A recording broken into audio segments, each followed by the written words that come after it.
وفي رواية دجالون كذبون قريبا من 30 كلهم يزعم أنه نبيون وأنا خاتم النبيين لا نبي بعدي. أعوذ بالله من الشيطان الرجيم. بسم الله الرحمن الرحيم. ما كان محمد أبا أحد من رجالكم ولكن عليما. بارك الله لنا ولكم في القرآن العظيم ونفعنا وإياكم بالآيات والذكر الحكيم. إنه تعالى جواد كريم ملك بر رؤوف رحيم ورب حليم.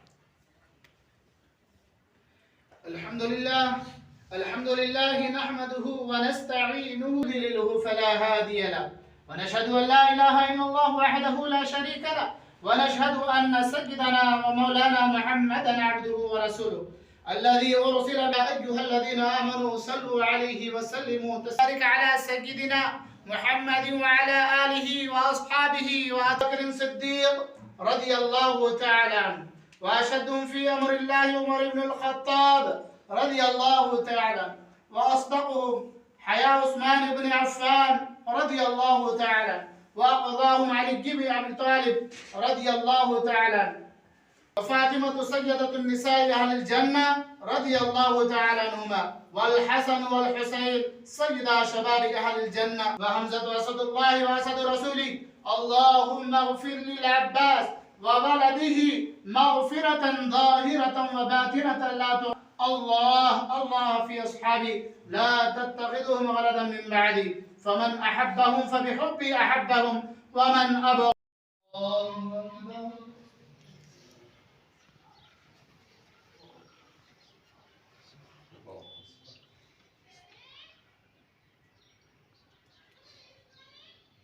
الرحمن الرحيم مالك يوم الدين إياك نعبد وإياك نستعين صراط المستقيم صراط الذين أنعمت عليهم غير المغضوب عليهم ولا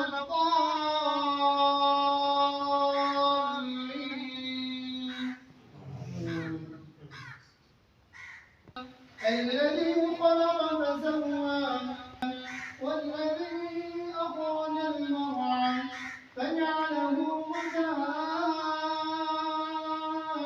أحوى سنقرئك فلا تنسى إلا ما شاء. عليكم ورحمة الله وبركاته. अल्हम्दुलिल्लाह रब्बिल आलमीन वस्सलाम अला नबीना बादी। मेरे भाइयों बुजुर्ग दोस्तों, अल्लाह ताला का एहसान और करम हुआ कि अल्हम्दुलिल्लाह गुज़िश्ता जुमा से यहाँ पर नमाज़ें की है और ये मस्जिद गैर आबाद थी। तकरीबन 50-60 साल से यहाँ के लोगों का कहना है और बीच में इसको 30 साल पहले रीओपनिंग किया गया था, लेकिन कुछ दिन इसमें नमाज़ें हुई है, उसके बाद इसको फिर वैसे ही जो है ना जैसे कि वैसा बंद किया गया। ये गाँव रविराल है।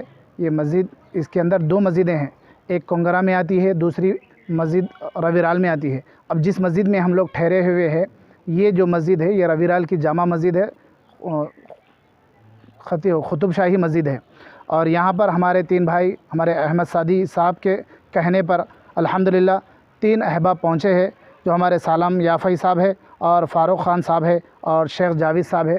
तीनों अल्हम्दुलिल्लाह हमारी मदद के लिए यहाँ पर इसलिए आए हैं कि यहाँ पर कुछ लोग शरपसंद लोग हमको रोक रहे थे नमाज़ के लिए, जुमा की नमाज़ पढ़ने से। और अल्हम्दुलिल्लाह अल्लाह का करम है 8 ही दिन के अंदर मस्जिद को जो है ना, हम ये नहीं बोल सकते कि इतनी अच्छे अंदाज़ में आबाद किए हैं, लेकिन कुछ हद तक आबाद हो चुकी है। नमाज़ें भी हो रही है अल्हम्दुलिल्लाह, फ़जर और जो है ना इशा पाबंदी से हो रही है। बाकी औक़ात में यहाँ पर लोग रहते नहीं हैं, जिसकी वजह से हम लोग अभी इंतज़ाम नहीं किए इमाम का। इंशाअल्लाह अल्लाह ताला चाहे तो उसका भी इंतज़ाम हो जाएगा। अहमद सादी साहब बोले कि इंतज़ाम, अहमद सादी साहब का कहना है कि इंशाअल्लाह जो भी बाकी इंतज़ाम जो है वो बाकी अपने इंशाअल्लाह ख़ुद से जो है ना आकर देखकर जो है ना सारी चीज़ें इंशाअल्लाह अपने तौर पर करवाने की फ़िक्रें कर रहे हैं। वो कहने पर जो है ना हम लोग भी यहाँ पर पहुँचे हैं। इंशाअल्लाह आगे की जो मेहनतें हैं वो भी इंशाअल्लाह हम लोग जारी रखेंगे। अब तक जो किए हैं आगे भी जो करते रहेंगे, सारी चीज़ें अल्लाह के लिए कर रहे हैं, किसी को बताने के लिए, किसी को दिखाने के लिए कोई मकसद नहीं है। ये मकसद इसलिए था ये वीडियोग्राफी करने का, सिर्फ़ और सिर्फ यहाँ पर शरपसंद लोग कुछ हमको रोकने के लिए आए थे। इसी वजह से इसको जो है ना हमको उरूज पर लाने के लिए, मंजर आम पर लाने के लिए ये करना पड़ रहा, वरना तो हम लोग अल्लाह के लिए कर रहे थे 8 दिन से। अल्हम्दुलिल्लाह आज जुमा की नमाज़ में काफ़ी मकदार में लोग आए हैं अल्हम्दुलिल्लाह, और मस्जिद भर चुकी है अल्लाह के कर। और अल्हम्दुलिल्लाह पोनकमपल्ली में भी एक जामा मस्जिद थी, एक कुतुब शाही मस्जिद थी। अल्हम्दुलिल्लाह ये हमारे सालम याफ़ई साहब और फ़ारूक खान साहब, शेख जावेद साहब, ये लोग वहाँ पर अल्हम्दुलिल्लाह वहाँ पर भी काम किए हैं माशाल्लाह, यहाँ पर भी आए हैं। दुआओं की गुजारिश है तमाम उम्मत मुस्लिमा से, इस मस्जिद को भी और जितने भी गैर आबाद मस्जिदें हैं उन सारों को अल्लाह हमसे उन मस्जिदों को आबाद करने की तौफ़ीक़ अता फ़रमाए। और आप लोगों से दुआओं की गुजारिश है, और जो यहाँ पर ताउन की अपील के वास्ते ये वीडियो बनाया नहीं गया है कि आप लोगों से दुआओं की गुजारिश, और आप लोगों की हमारे ऊपर सरपरस्ती के साथ हम काम करेंगे इंशाअल्लाह। आप लोग दुआ करते रहिए। अस्सलामु अलैकुम।